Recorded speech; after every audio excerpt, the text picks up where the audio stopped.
Depression શું છે? What is depression? ઘણીવાર આપણે કહીએ છીએ, મને મન નથી લાગતું, થાક લાગે છે, કોઈ વાતનો આનંદ નથી આવતો. પણ જો આ લાગણીઓ લાંબા સમય સુધી રહે તો એ ડિપ્રેશન હોઈ શકે છે.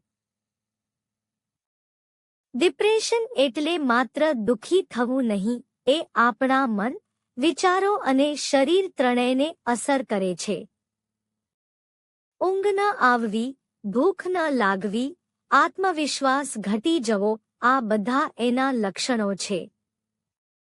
સૌથી અગત્યની વાત, ડિપ્રેશન કોઈ કમજોરી નથી.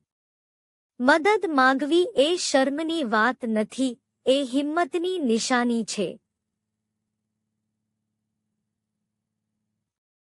વાત કરો મિત્રો, પરિવાર કે કાઉન્સેલર સાથે. કારણ કે મનની વાત મનમાં રાખશો નહીં.